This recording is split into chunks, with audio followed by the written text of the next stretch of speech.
જાય એટલે જ આરતી લેવાતી નથી।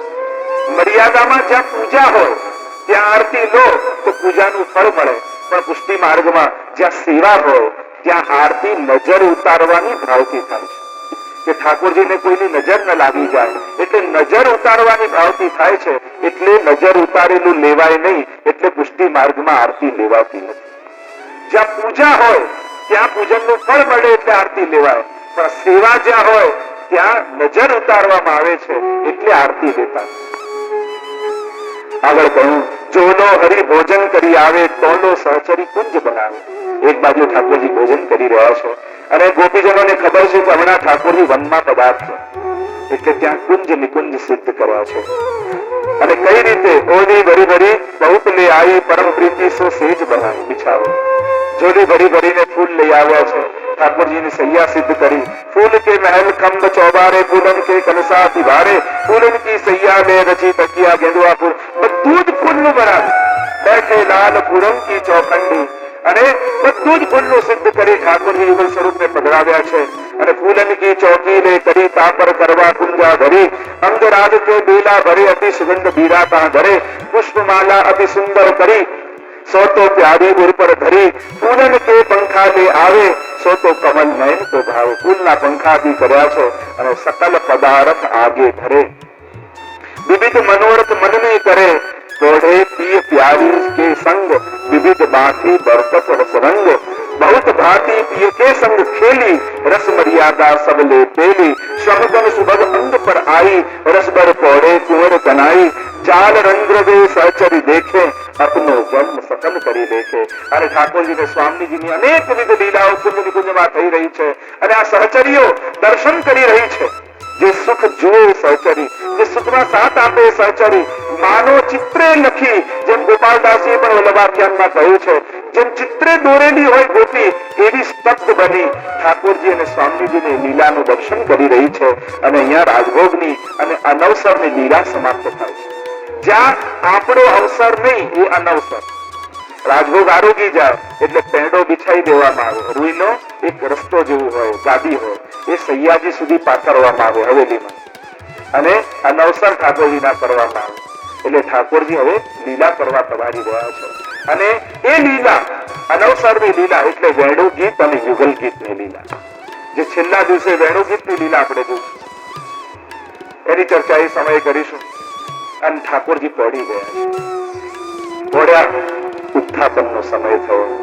સુબલ સુદામા કહો સખન સો અર્જુન શંખ બજાઈએ ઘર જઈ રે કી ભઈ હે બિરિયા ગિરધર લાલ જગઈ।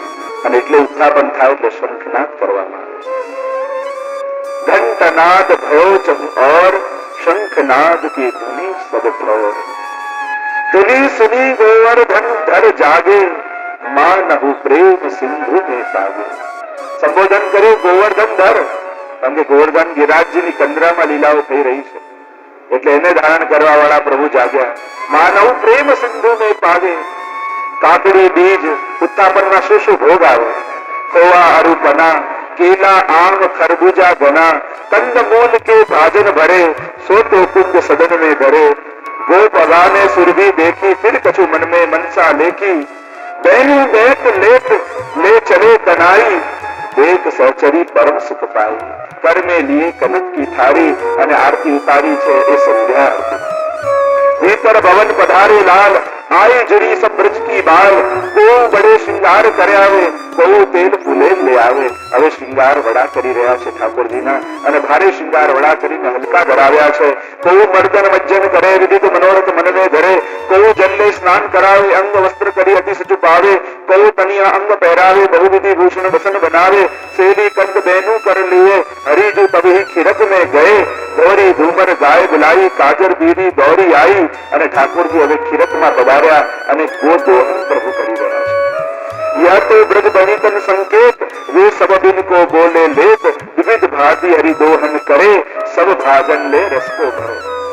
અને વિવિધ પ્રકારે દોહન કરે છે કારણ કે સીધા ભક્તિ પધાર્યા ભૂખ્યા થયા છે પ્રભુ ક્ષુધાતુર છે અને સીધા દોહન કરવા પધાર્યા એટલે થોડી વાર તો પાત્રમાં દોહે અને બહુ ભૂખ લાગે ઠાકોરજીને તો દોહે સીધું મુખમાં।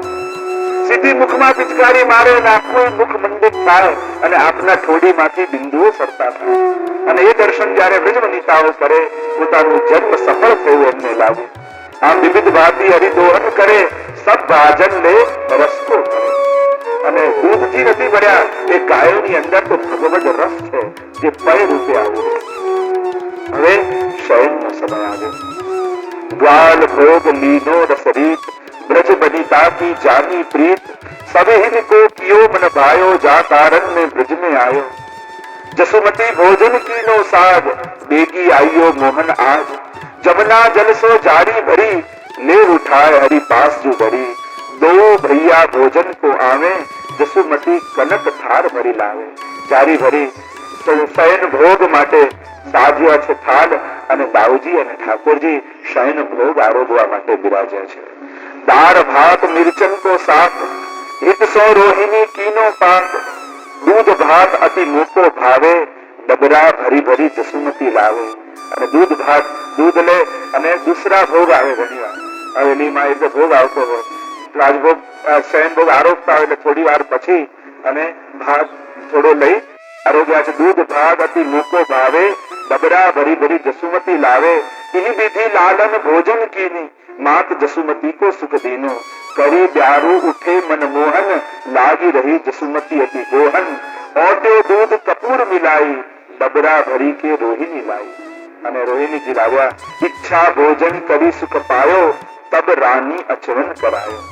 અને પછી આચમન કરાવ્યા. અતિ સુગંધ કારણ કે ઠાકોરજી દૂધ એ નંદાલયમાં આરોગ્યા અને નિકુંજમાં પણ આરોગ્યા છે જ્યાં સ્વામીજી અને ઠાકોરજી બિરાજ્યા છે અને લલિતાજી દૂધનો કટોરો લઈને આવ્યા.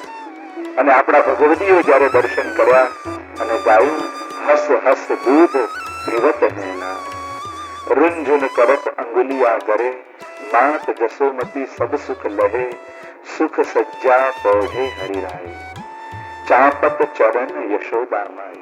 અને હવે પ્રભુને આસપાસ તકિયા રાખ્યા. લાલન ને પહોંચાવા જાય. લાલન કે મેં મેરી બહેનો બગર પહોંચूंगा નહીં મેરી મુરલી લાવ અને વેણુ ઠાકોરજીને આપી અને તકિયા પાસે વેણુ રાખી પ્રભુ વેણુને શ્રી હસ્તમાં લઈ અને પ્રભુ પહોંચ્યા છે. યશોદાજી ધીમે ધીમે ચરણ દબાવ જો ઠાકોરજીને પહોંચાવાય તો સીધા પહોંચાડીને રજાડી ઓઢાડી દીધે હા સેવા પતિ આવી રીતે સેવા પતાવાય નહીં સેવા તો પહોંચવાની. અને ધીમે ધીમે તમે પણ ઠાકોરજીને પહોંચાડો તો હરિરાઈ શીખવાડે છે. ચાપત ચરણ જશોદા માય ધીમે ધીમે થોડી વાર ચરણ દબાવો. પેલો પંખો ભલે ચાલતો હોય પણ પોતાના હાથે થોડી વાર લાલનને પંખો કરો અને ચાપત ચરણ જશોદા માય ભાંતિ ભાંતિ કી કહાની કહે અને લાલનને કહાની કહી રહ્યા છે. વાર્તા કીર્તનોમાં એવું આવે રામચંદ્રજીની કહાની કહી કહ્યું કે સીતાજી વનમાં એકલા છે. રામચંદ્રજી દૂર જતા રહ્યા એટલામાં રાવણ આવ્યો અને સીતાજીને ઉપાડી ગયો અને લાલનને જાણે રામચંદ્રજીનો આવેશ આવી ગયો. ક્યાં છે રાવણ? લાવ બોલાવો એને. પણ ખડક ખેંચી લીધું હોય એમ ઠાકોરજી ખડા થઈ ગયા. લાલનને જોઈએ ચકિત થઈ ગયા યશોદાજી અને લાલનને યાદ આવ્યું કે આ તો કૃષ્ણ અવતાર ચાલે છે. પાછા નાના થઈને પડી. આપણે પણ ઘરે લાલનને પઢાવો ને તો ઠાકોરજીના 24 અવતારમાંથી કોઈ એક અવતારની કહાની કહેવી, કોઈ ભક્તોની કહાની કહેવી, ભાગવતજીના કોઈ પ્રસંગો ઠાકોરજીને કહેવા અને એમ કરી લાલનને ધીમે ધીમે પઢાડવા. આમ કરશો ને હૃદયમાં ભાવ આવશે. અને સુખ સજ્જા પૌઢે હરિરાઈ ચાપત ચરણ યશોદા માઈ ભાંતિ ભાંતિ કી કહાની કહે હરી હુકારી ફિર ફિર લે. અને લાલન પણ આમ હુકારો આપતા આપતા ધીમે ધીમે લાલન પહોંચી રહ્યા છે. નિશી લીલા કહો કેસે કહે. હવે હરિરાયજી કહે છે કે જાગ્યા ત્યાંથી પહોંચ્યા સુધીની લીલા તો મેં કહી પણ નિશી લીલા કહો કેસે કહે. દિવસની લીલા તો વર્ણન થઈ શકે એમ છે પણ રાત્રિની લીલાનું વર્ણન કરવાનું સામર્થ્ય મારું નથી અને એ સાંભળવાના અધિકારી પણ નથી. કેસે કહે સો તો બ્રજજન મન મે લહે. એ તો વ્રજભક્તોના મનમાં બિરાજે છે. એના મનમાં એની વિચાર કરે છે કારણ કે અહર્નિશ પ્રભુની લીલા છે. એક જગ્યાએ નંદાલયમાં પહોંચ્યા એ તો યશોદાજીના ભાવથી પહોંચ્યા છે. બાકી તો સગડાના મનોરથ પૂરા કરવા ઠાકોરજી પધારવાના છે. નંદ ભવન કી લીલા કહે, માનુષ દેહ ધરી સબ સુખ લહે. અને નંદાલયની લીલા કહી, આ માનવનો દેહ ધરી, જેને આ માનવ દેહ જેને મળ્યો છે અને જેને વૈષ્ણવના ઘરે જન્મ મળ્યો છે, જેને મહાપ્રભુજી દ્વારા બ્રહ્મ સંમત મળ્યું છે અને મહાપ્રભુજીની કૃપાથી જેના ઘરે ઠાકોરજીની સેવા બિરાજે છે, એ જ આ લીલાઓનું સુખ માણી શકે છે. બાકી બધા માટે તો આ દુર્ગમ છે, એ સમજી શકતા નથી, એ જાણી શકતા નથી. અને શ્રી ગિરિવર ધર કી લીલા ગાવે, રસિક ચરણ કમલ રજ પાવે. અને જે આ લીલાને નિત્ય ગાય એ અવશ્ય ઠાકોરજીની ચરણ કમલની રજને પામશે. એનું મન ઠાકોરજીની ચરણ કમલમાં ચોંટશે અને ઠાકોરજીની લીલામાં એનો પ્રવેશ થઈ જશે. તો આ નિત્ય લીલા એ તો એક દિવસની લીલા નથી, આ તો અનંત લીલા છે, શાશ્વત લીલા છે. આજે પણ આ લીલા જ્યાં જ્યાં પુષ્ટાયેલા ઠાકોરજી બિરાજે છે, ત્યાં ત્યાં બધી જ લીલાઓ થઈ રહી છે. તો આવી સુંદર રસાત્મક લીલાઓ ઠાકોરજીની છે. શ્રી હરિરાય મહાપ્રભુજી આપણને આ દર્શન કરાવ્યા છે અને એમની દ્રષ્ટિથી આપણે આ દર્શન કરવાના છે અને આ સુખને પામવાના છે. તો આજના આ નિત્ય લીલાના સત્સંગને હું વિરામ તરફ લઈ જાઉં. બને તો રોજ આનો પાઠ કરજો. આ ભાગવતજીના 5 ફળ બતાવવામાં આવ્યા. ભાગવતજીનું શ્રવણ કરવાથી શું મળશે? 5 ફળ બતાવતા કહું. પહેલું ફળ કહું, નિઃસંશયતા, સર્વ સંશયોમાંથી મુક્તિ. જીવનમાં કેટલા સંશયો લઈને ફરીએ છીએ. સંશયનું સમાધાન એ કોઈ ઉત્તર નથી, કેમ કે દરેક ઉત્તરમાં કોઈ સંશય છે. સંશયનું સમાધાન શ્રદ્ધા છે. શ્રદ્ધા આવે તો બધા સંશયો નિર્મૂળ બની જાય. શંકાનો નકશો લઈને શ્રદ્ધા સુધી જવું છે. શંકાનો નકશો લઈને શ્રદ્ધા સુધી જવું છે. પગમાં લંકાની ધૂળ છે ને અવધ સુધી જવું છે. આ ભાગવતની યાત્રા એટલે સંશયથી શરૂ થઈ સમાધાન સુધીની યાત્રા, સમર્પણ સુધીની યાત્રા. આ જીવને સમર્પિત કરનારી કથા છે. બીજું ફળ, પ્રભુનું પરમ પ્રેમની પ્રાપ્તિ. ભાગવત સાંભળશું તો ભગવાનમાં પ્રેમ થશે, ભક્તિ આવશે. ત્રીજું ફળ, ભગવત કૃપાની પ્રાપ્તિ. ચોથું ફળ, સ્વયં પ્રભુની પ્રાપ્તિ. ભાગવતજી જે સાંભળે એને ભગવાન મળે. ભાગવત કથા જ્યાં જ્યાં થતી હોય ત્યાં સ્વયં પરમાત્મા પધારતા હોય. હવેલીમાં બિરાજતા ગોવર્ધનનાથજી પ્રભુ પણ 3 થી 6:30 માં તો અહીંયા જ હોય છે. અને જ્યાં ભાગવતજી છે ત્યાં શ્રીનાથજી છે. મહાત્માનું વર્ણન કરતા નૈમિષારણ્યમાં લઈ ગયા. સનક આદિ ઋષિઓએ યજ્ઞ આદર્યો છે, પણ યજ્ઞમાં સમય બચે છે. ભગવત કથા સાંભળવાની ઈચ્છા થઈ એટલે સુતજીને બોલાવ્યા. સુંદર પ્રશ્નો કર્યા છે કે ભક્તિ જ્ઞાન વૈરાગ્યથી પ્રાપ્ત થનાર વિવેકની વૃદ્ધિ કેમ થાય? વૈષ્ણવો માયા મોહથી મુક્ત કેમ બને? આ કલયુગમાં જીવ આસુરી થઈ ગયો, ક્લેશની વૃત્તિ વાળો થઈ ગયો. કળયુગ છે ને, કર્મનો યુગ, આ બળનો યુગ નથી. પહેલાના સમયમાં બ્રહ્માસ્ત્ર લઈને કેટલા મંત્રો ભણે ને પછી તીર છોડે ત્યારે મરે. આજે એક ટ્રિગર દબાવે મરી જાય. કર્મનો યુગ. પહેલા કપડા ધોવા માટે છેક નદી કિનારે જાય, 2 કલાકે પાછા ધોવાઈ. કર્મનો યુગ એ કલયુગ. અત્યારે બળનું નથી, કર્મનું, ક્લેશનો યુગ એ કલયુગ. જ્યાં ક્લેશ છે, જ્યાં મિલાવટ. અત્યારે તકલીફ દરેક માણસને ફેમસ થવું. બધા એમ ઈચ્છે છે કે બધા મને જાણે, બધા મને ઓળખતા હોય. અને દરેકને બીક પણ એ જ છે કે ક્યાંક કોઈ મને ઓળખી ન જાય. જે ઈચ્છે છે એનાથી ડરે છે. બધા ઈચ્છે એમ છે કે બધા મને ઓળખે અને પાછા ડરે પણ એ જ છે કે ક્યાંક કોઈ મને ઓળખી તો નહીં જાય. મિલાવટનો યુગ. 2 જ સિદ્ધાંતથી માણસ જીવે. એક મારું શું, બીજું મારે શું. કઈ પણ કામ કરવાનું હોય તો પહેલા હું જાણું મારું શું, આમાં આપણું કઈ ન સરે તો કે મારે શું. ક્લેશ નહીં. જીવા જેવું છે નહીં. ઝેર ખાઈને મરી જવું એટલે ઝેર ખાધું અને સુઈ ગયો, સવારે ફ્રેશ થઈને ઉઠો. અને એમ કહ્યું કે ભગવાન જીવાડવા માંગે છે તો પછી લહેર કરો ને. કિલો મીઠાઈ ખરીદીને લાવ્યો અને ખાધી તો ફૂડ પોઈઝન થી મરી ગયો. મિલાવટ નો યુગ. આજે બધામાં લોકોના ભાવ પણ મિલાવટી થઈ જાય. ગાંધીજીના 3 વાંદાની કથા આવે છે કે આંખ પર, આમાં, મુખ પર ને કાન પર. ભાગવતજી કહે છે કે 3 જગ્યાએ હાથ રાખવાની જરૂર નથી, એક દિલ પર હાથ રાખો, મન શુદ્ધ થશે તો ક્યાંય હાથ રાખવાની જરૂર નથી. મના શુદ્ધૈ ન વિદ્યતે. ભાગવતજી કહે છે કે આ જયારે સુતજીને પ્રશ્નો કર્યા, સુતજીએ કહ્યું તમારા બધા પ્રશ્નોનો એક જ ઉત્તર છે કે આ કલિયુગમાંથી મુક્ત થવા, ભગવાન મેળવવા અને મનને પવિત્ર કરનારું કોઈ એક સાધન હોય તો આ ભાગવતજી છે. આજે ભૂખ્યાને અન્ન આપનારા ઘણા છે, ઉઘાડાને કપડા આપનારા ઘણા છે, બીમારને દવા આપનારા ઘણા છે, પણ કોઈ સુખીને જોઈ સુખી થનારા કેટલા દુનિયામાં. આજે માણસ કોઈનું સુખ જોઈ શકતો નથી. આ મનની બીમારી છે.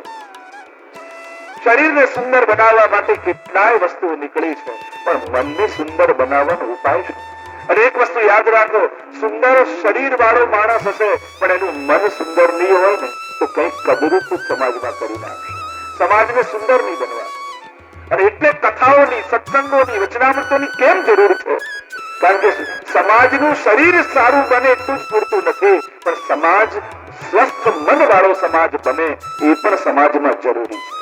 મોટી મોટી સત્તાઓ પર બેસનારા લોકો પણ સારા મન વાળા નથી હોતા. એ લોકોનું પણ મન સારું બને એક કામ કરે છે સત્સંગ સભાઓ, કથાઓ, સંતો, આચાર્ય. એટલે સ્વસ્થ સમાજ, મન વાળો સમાજ બને એ જરૂરી છે. કહ્યું કે તમારા પ્રશ્નોનો એક જ ઉત્તર છે ભાગવતજી. ભાગવતજીના શ્રવણ માત્રથી મન પવિત્ર બને છે. જન્માંતરેણ ભવેત પુણ્યમ તદા ભાગવતમ લભેત. જન્મ જન્માંતરના પુણ્યનો ઉદય થાય ત્યારે ભાગવત મળે. આ મનોરથી પરિવાર ભાગ્યશાળી છે. ભાગ્યનો ઉદય થયો એમનો કહેવાય. એમના ઘર દ્વારા એમને નિમિત્ત બનીને ભાગવતજી પધાર્યા છે. આ ભાગવતજીનો જયારે જન્મ જન્માંતરના પુણ્યોના ઉદય દ્વારા પ્રાપ્તિ થતી હોય છે. કહ્યું સુતજીએ ત્યારે આ ભાગવત કથાઓ તો દેવતાઓને પણ દુર્લભ. જયારે સુખદેવજી પરીક્ષિતને કથા કહેતા હતા ત્યારે સ્વર્ગથી દેવતાઓ અમૃતનું કળશ લઈને આવ્યા અને કહ્યું કે આ કથા અમને આપી દો ને સ્વર્ગનું અમૃત તમે લઈ. પરીક્ષિત કહે કે આ પીધા પછી અમર તો બનીશ પણ અભય બનીશ. લાંબુ જીવન હોય પણ ભયભીત જીવન હોય તે જીવીને શું કરવાનું? અભક્તાંસ્તાંશ્ચ વિઘ્નાય ન તદર્શ કથામૃતમ. અભક્ત જાણે આ દેવતાઓને એટલે ન આપ્યું કથામૃત. તો અહીંયા પ્રશ્ન કર્યો, કહ્યું કે આની વિધિ તો નારદજીએ સનત કુમારને બતાવી હતી. તુરંત પ્રશ્ન કર્યો કે સનત કુમારો અને નારદજીનો મિલાપ થયો ક્યાં? તો કહ્યું કે એક વાર બદ્રી વિશાળ ક્ષેત્રમાં સનત કુમારો સત્સંગ માટે એકત્રિત થયા હતા. એટલામાં નારદજીને જતા જોયા, ચિંતાતુર જોયા, રોક્યા ને પૂછ્યું આવા ચિંતાતુર કેમ છો? ક્યાંથી આવો છો ને ક્યાં જઈ રહ્યા છો? નારદજીએ તો હું પૃથ્વીને ઉત્તમ જાણી ત્યાં તીર્થ યાત્રા કરવા માટે ગયો. બધા જ તીર્થોમાં ગયો પણ ક્યાંય મને શાંતિ ન દેખાય. બધે જ કલિયુગનો વાસ છે. સત્યમ નાસ્તિ તપ શૌચમ દયા દાનમ ન વિદ્યતે ઉદરમ ભરિણો જીવા વરાકા કૂટ ભાષણ. સત્યનો નાશ થઈ ગયો. કોઈ આજે સાચું બોલવા તૈયાર થતું નથી. લોકો સત્ય નથી બોલવાનો આગ્રહ. આપણે પણ સત્યનો આગ્રહ નથી હોતો. કોઈનું અપમાન કરવું હોય ને ત્યારે સત્યનો દુરુપયોગ કરતા હોય. સત્યનો આગ્રહ વ્યક્તિ ક્યારે પણ કડવું ન બોલે. આપણે એમ કહીએ કે સાચું બોલીએ છીએ એટલે કડવું લાગે છે, પણ આપણને કડવું બોલવું હોય છે એટલે સાચાનો ઉપયોગ કરતા હોઈએ છીએ. બાકી સત્ય બોલવાનો આગ્રહ આપણને નથી હોતો. આપણને કડવું બોલવું હોય ત્યારે સત્યનો દુરુપયોગ કરતા હોઈએ. સત્ય તો હંમેશા મીઠું હોય. અને આજે સાચા બોલનારા પણ કદાચ મળી જાય પણ સાચું સાંભળનારા કેટલા સમાજમાં? કોણ એવું છે કે સત્ય સાંભળવા તૈયાર છે? સત્યમ નાસ્તિ તપ જતો. આજે બધાને સહેલું જોઈએ. એક સહેલું બતાવ. ઇન્સ્ટન્ટ નો જમાનો છે, બધું ફટાફટ જોઈએ. લોકો ઘણા તો માળાના મણકા એવા ફેરવે જાણે ઇન્સ્યોરન્સ ના હપ્તા ભરતા હોય કે હમણાં પાકશે હમણાં પાકશે. એક એક માળા થયું કે નહીં કઈ